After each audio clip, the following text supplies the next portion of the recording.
everybody would love to get some extra distance on their shots whenever they need it. Well, in this video I'm going to do exactly that and show you how I try and eke out a little bit extra yardage on those shots. So we're going to get stuck right into this. This is Nick Does Golf.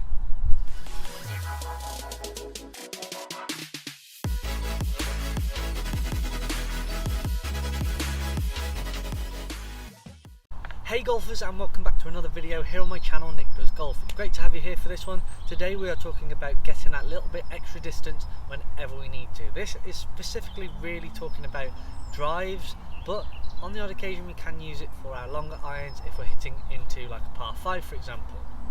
If we could somehow find a way of balancing between accuracy and power, that is going to be great, but if we can also eke out a few extra yards here and there whenever we need it, then that's going to be beneficial to dropping our scores and reducing those handicaps. So without further ado, let's get stuck in. Let's go!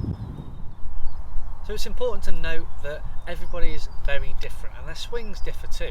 So we need to work out where there might be some sort of either inefficiency in the swing, or we can try and iron it out to produce that little extra speed for that golf shot. So there's a few ways that you could generate this extra power. Number one is your squat as you come into the ball. If you don't squat at all, this could be a really big power source. So you get to the top of your backswing and you squat into the ground.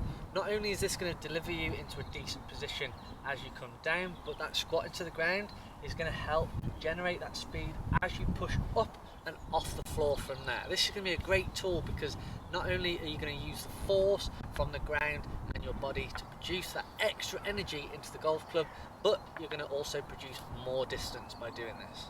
If you think about it, if I was to just do a general squat, I drive up and away from the floor. This is how I get my power to actually get back to that start position. It's exactly the same with the golf swing. So if you get to the top, squat down from here, and then you can really spring up and out of that as you exit the hitting zone. This is going to be a great tool for lots of you golfers, so just test it out and see if it works. The second one is essentially an add-on to that, and we've just literally touched on it. So from that squat, you're going to really drive up and out of the ball. Now this doesn't mean you stand up from that squat. You don't stand up and drive up, the hips go that way.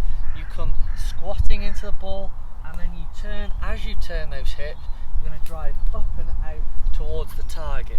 So instead of thrusting towards the ball, so if I was to just do an example here, instead of squatting and then thrusting up and out of it, that's early extension if you like, we don't want to be doing that. We want to be really driving against the floor as we come down and through. You can see my left hip, which I've alluded to in previous videos, comes through towards the target, and then really from there you can drive up.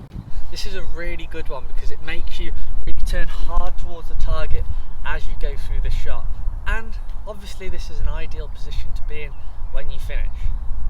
The third and final one is focusing on what your left leg does. Now this is again a little add-on, so if you can really think about the first one with that squat move, then you can drive up and out of there, and you might see a lot of extra yardage coming your way if you can just add this last one in. So focusing on that left leg. So from here, you've actually squatted into the floor, you're driving, come through the hitting zone, you're really firing towards with those hips and you're exploding up, but that left leg is extending as you come up. What does this do? Well, if you can get that leg extending that way, you can fire those hips towards the target. This is going to be beneficial. If you watch my left leg when it's bent and I keep it bent as I come through, I can't actually turn as much, whereas if my leg is dead straight, when I come through, I can really whip it through with that club and rotate hard. This was Tiger Woods' key thought. He used to really snap that leg as he went through. Obviously this has had a reverse effect as he's got older, because he's snapping that leg so hard and so fast that he's actually done some damage to his knee.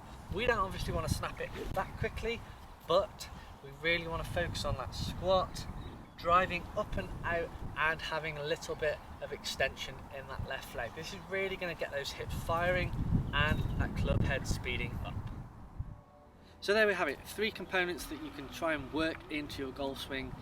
They do sort of follow on from each other, so if you can work on the first one, then try and work on the second one, and obviously into the third one. This is going to be a really good indicator of whether you're doing it correctly and really getting the benefits with that extra speed.